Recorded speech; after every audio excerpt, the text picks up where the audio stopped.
do all sorts of random stuff here. We do 3D printing, we do dice making, we do electronics and engineering. We're currently partway through that is a chonk dice. A very pretty one at that.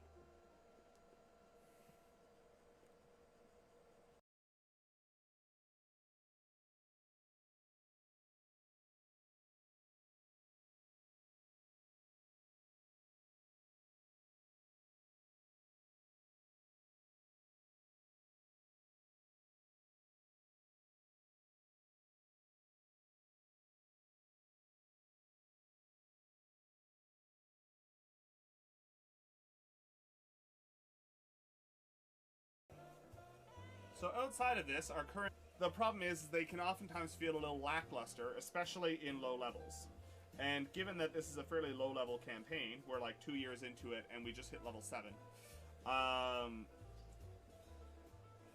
You can't have a class that feels terrible at low levels if you're going to be spending the entire campaign at low levels. So we changed it, and it basically is like a wild magic monk that is built around the idea of protecting their friends. And it is fantastic. And they forget that, you know, you're playing a game, something that's supposed to be fun and enjoyable for you and everybody else.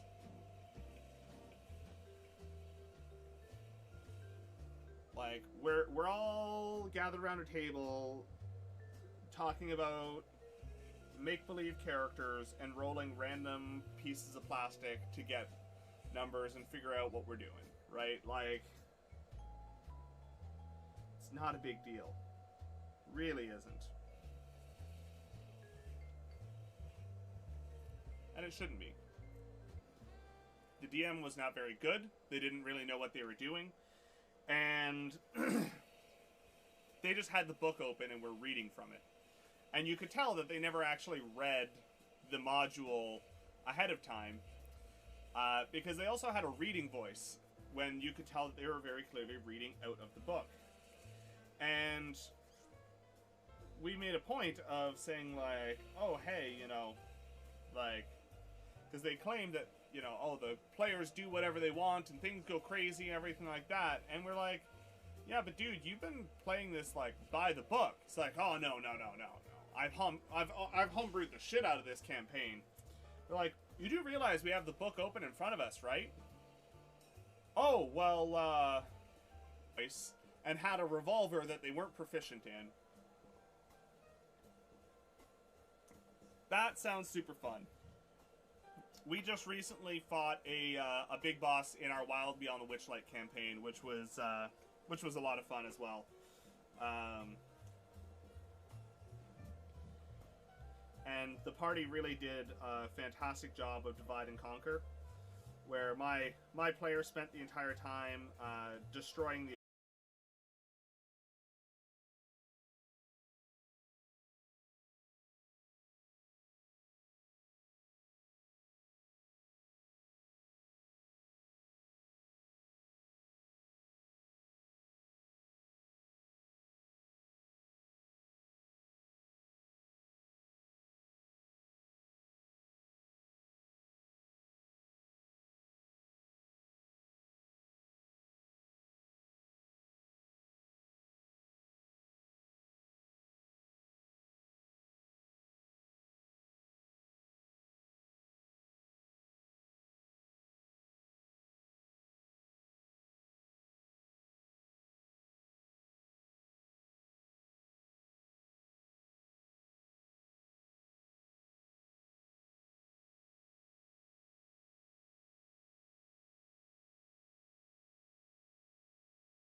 once this is all done, we're going to be doing a dice drop online.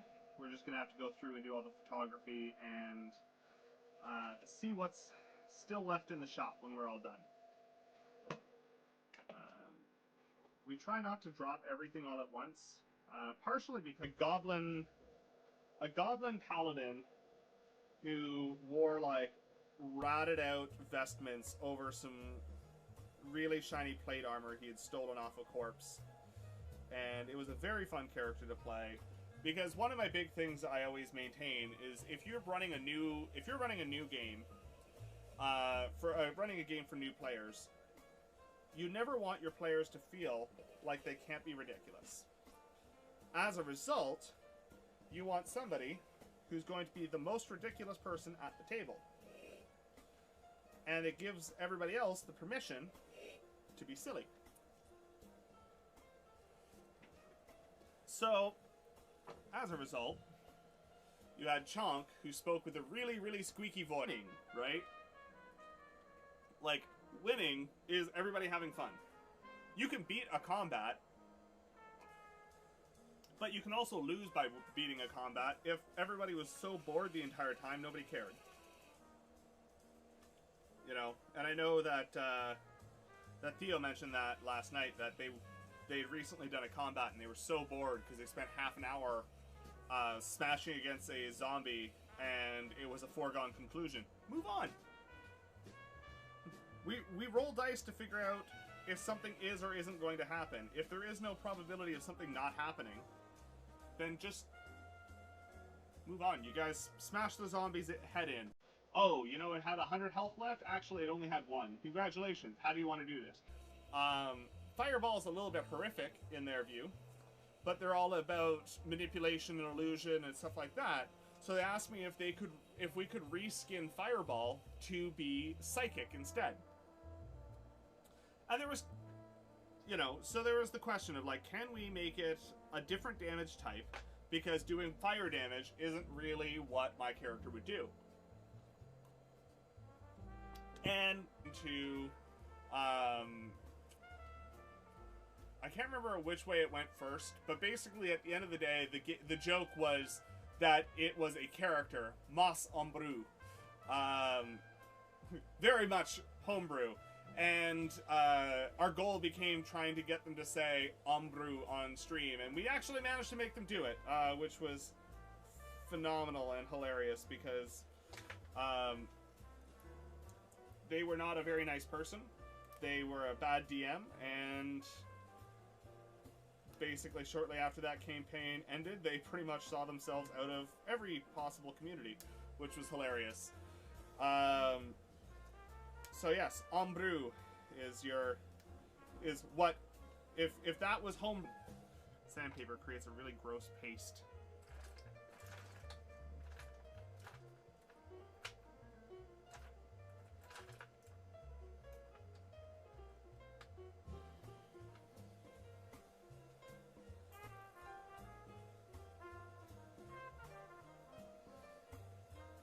Thank you, Carrot.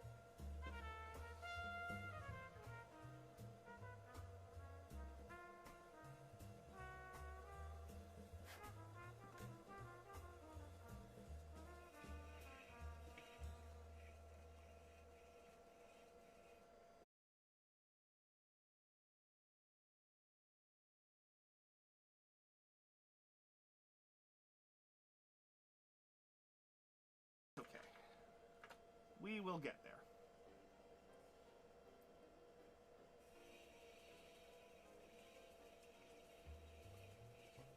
More damage against the monsters guy.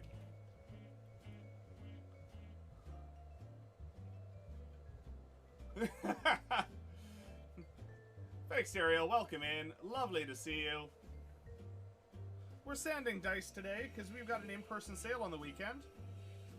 And we're trying to get some stuff ready. Currently we're talking about Killjoy DMs and novelty dice.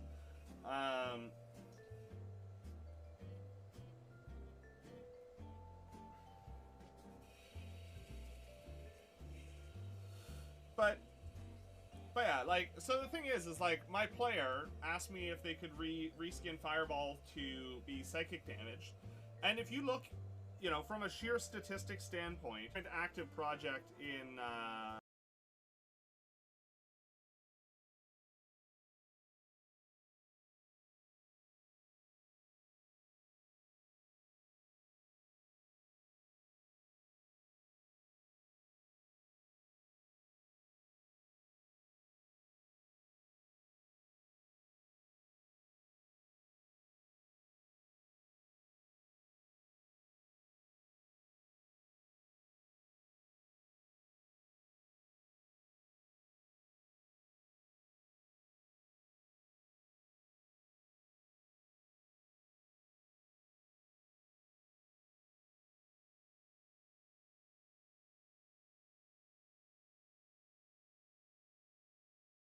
had I built my program differently, would have actually been genuinely kind of difficult, was something that was incredibly simple because I used functional programming instead of,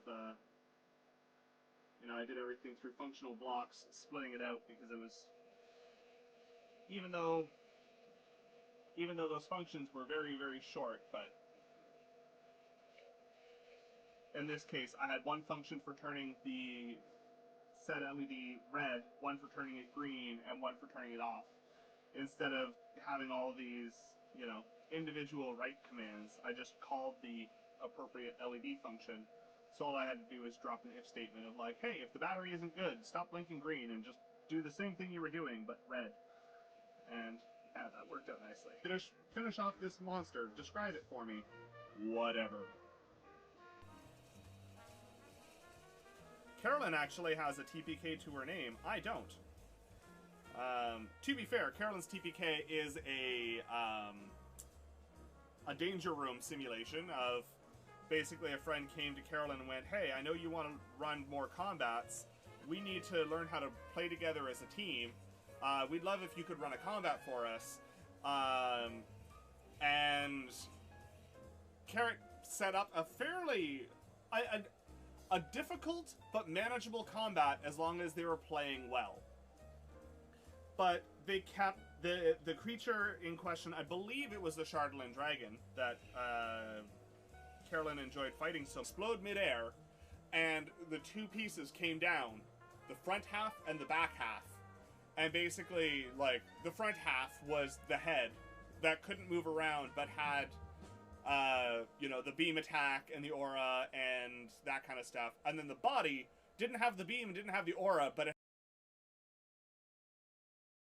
was 2, 3, and 4 of the electronics. The very, very first iteration was done by somebody else, and then I basically reworked the whole thing to meet our improved requirements and adjust a bunch of stuff. But I was told, hey, when the battery dies on this thing, you've got this LED over here blinking, you know, a current status, but it's reporting a different status than the low battery, which was true. And they identified, like, hey, this is still blinking green while the battery is dead.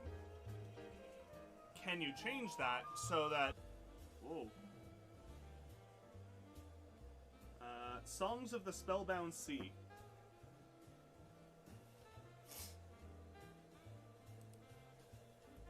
Yeah, I backed a module called Songs of the Spellbound Sea, which is super interesting, and is largely, go figure, based around piracy and pirates, and pirate crews and the like. What's my favorite piece of homebrew to date? Great question.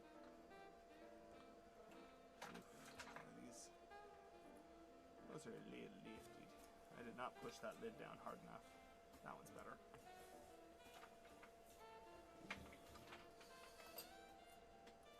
Favorite piece of homebrew to date? To get it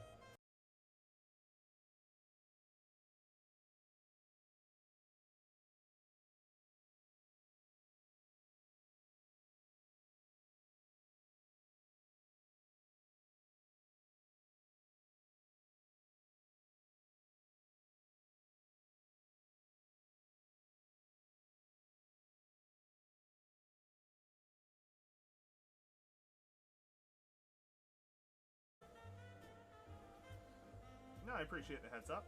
Always good to know.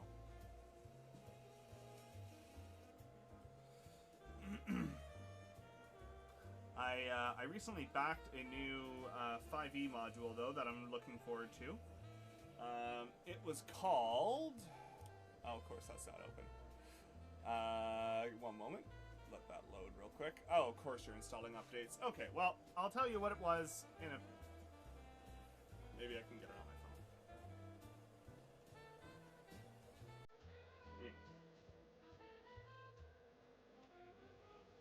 It doesn't, because like I don't want to see that green because people are going to look over and think that it's fine because it's flashing green. But you are absolutely correct. Like that is a very, very good point. But you know, you end up too close to a project, you put the blinders on, and like I hope like it's not the end of the world, but if it's not too big of a deal to change. And like 3-4 weeks ago, I had refactored my code base so that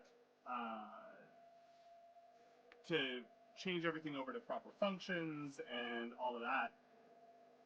So it ultimately became a 6-minute fix that now we just have to go through and reprogram all the units that are getting ready, which is annoying, but you know, not the end of the world. But I did laugh at something that 4 more of that one, and that'll bring us up to 6 total for that set.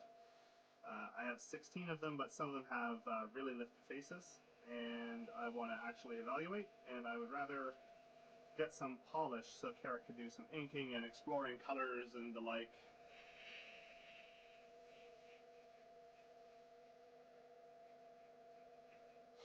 As you can imagine, once this is fantastic, and it has been a lot of fun to revisit and go after. Explain Ombrou. In how much detail, Carrot? I mean, realistically, it's not like the parties involved are watching this stream, so I could probably actually be a little bit more specific.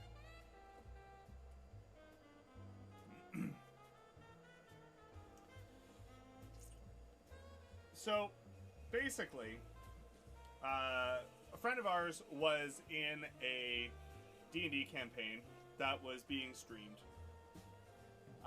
2 of our friends, actually.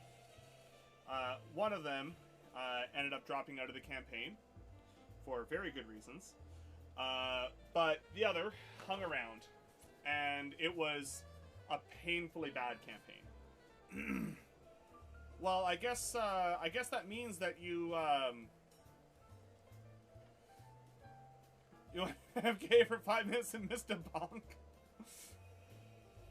Follow the Franco. Welcome in, Franco. Good to see you. But basically, they were talking about how, you know, they homebrewed the shit out of this game, and we laughed at the fact that no, you haven't. You haven't changed anything. And it became one of those things that was a bit of a meme, right? Is, you know, you got homebrew, and then that ended up turning into thick skin. They don't really care much about psychic damage. Like, it doesn't matter. And people get really weird about some of this stuff.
How do you guys feel? Is that better, Carrot?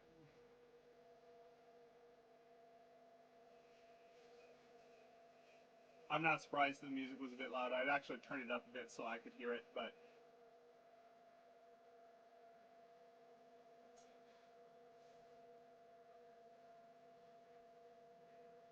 because for some reason OBS just really likes being the most quiet thing on my computer, which is really annoying. It basically means that if I want to be able to hear anything in OBS, I have to have my sounds turned right up, and then if anything outside of OBS plays, then I get my ears blown out, which is always fun.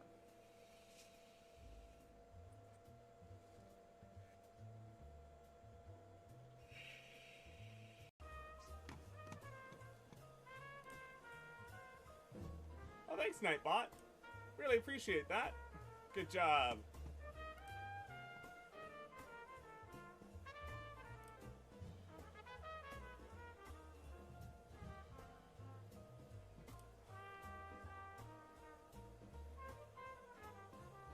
Just check the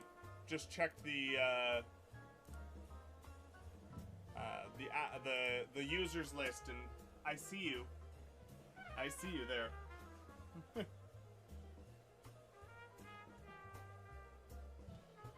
You are perceived.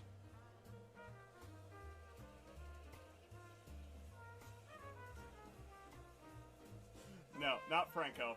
Thing is not always the easy part to balance for. Like, for instance, one of my players, they have a character who's a sorcerer, which basically means to be viable, they largely should probably have Fireball, right? They're a forest fae. They're a fairy.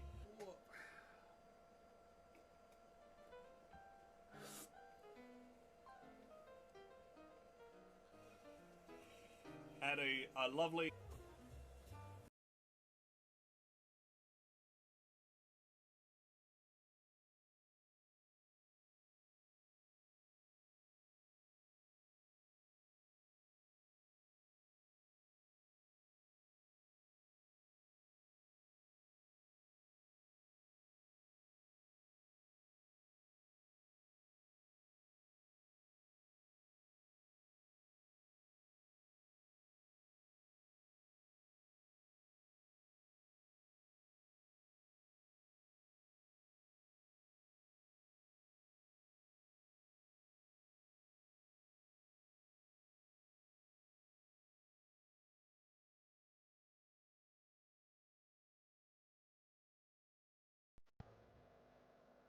Yeah, top of the combat. It says don't line up, and then does. Like, because it's not like they were worried about metagaming in that aspect of, like. But, I don't think it's a terribly difficult thing to assume that a dragon's going to have some kind of line attack. I will say, Kenny told me about when he ran a Shardland Dragon for his party,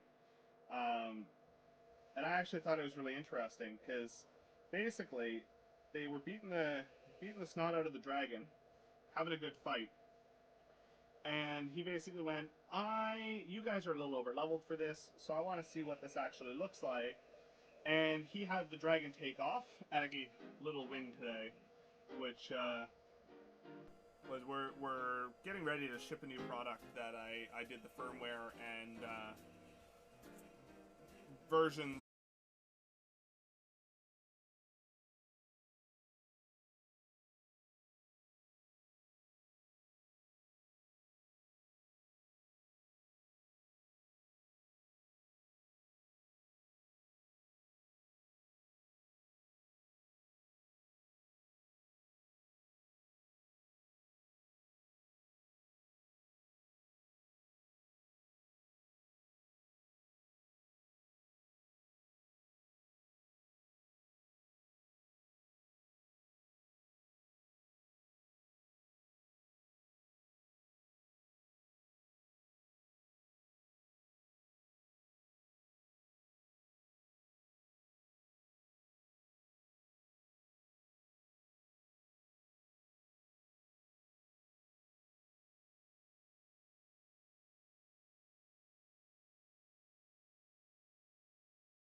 the proper welcome. I'm Mothman, otherwise known as... they were like, yeah, pretty much all of their powers required minions, hirelings, whatever. All of their stuff was like stage directions, directing other people to do stuff. But none of them actually lived long enough. You really like, make sure you ask us.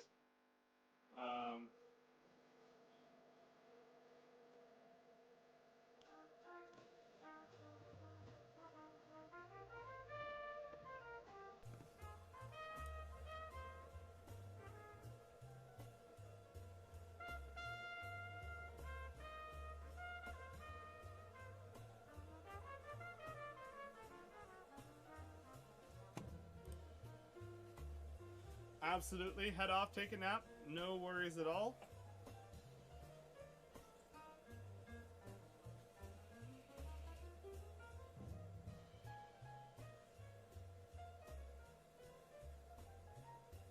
Don't know what that noise was.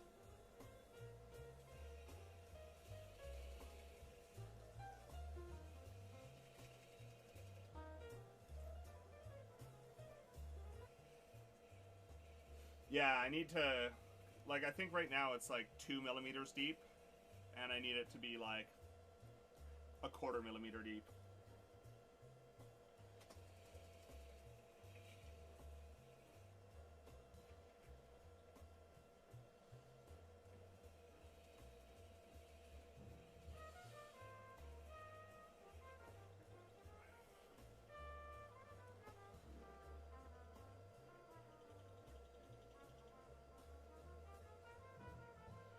Oh, I know why that's so quiet.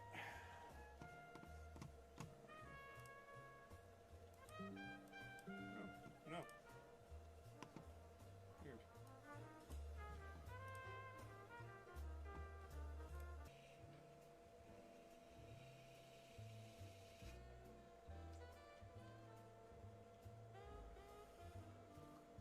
The equipment that was making them powerful. Carrot's character got in melee and just tied them up, and they kept summoning minions, and everybody else was like, no, I don't think you're allowed to have minions. And the DM after the fact is like,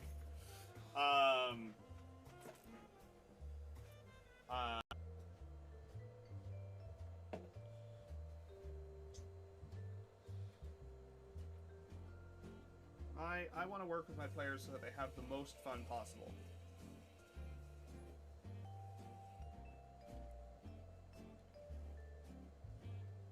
And there's not even really tournaments in D&D. Like there's Adventurers League play, but that's not even really tournament. That's just that's just group play that's been organized by modules organized by Wizards of the Coast.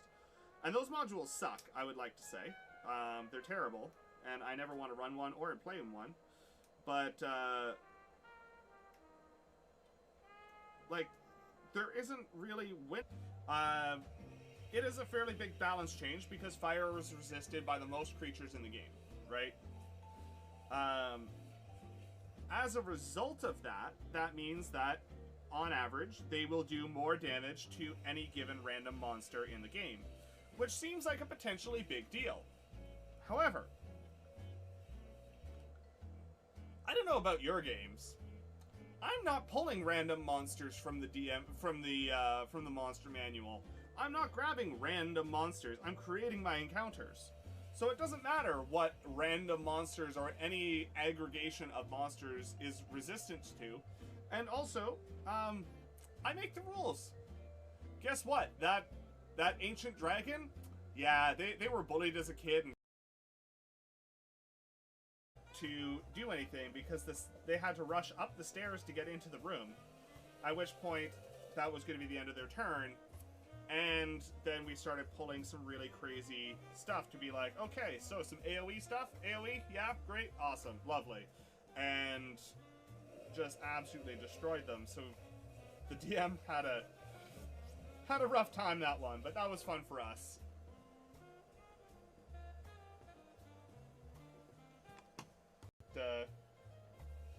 Yeah, it's a little goblin paladin that was designed for keeping the party alive for some first-time players. And Twilight clerics are particularly good at that. They are very, very, very strong at. They have some auras that allow people to max out healing, and they have an aura that maxes healing and also gives 10 hit points every round, and that's a passive thing that doesn't need to be re-upped or anything. So it's a pretty strong piece overall. Yeah, and then Carrot kept running away, which is fine. Whatever. But, yeah, they were as it's a little overwhelming, and people don't know what to look at. Partially because it means that that our next dice drop, we're prepping the dice drop after the one we're currently working on, generally. And partly because if we split it up into multiple dice drops, we get more attention on the page instead of one really big dice drop that people vaguely look at. So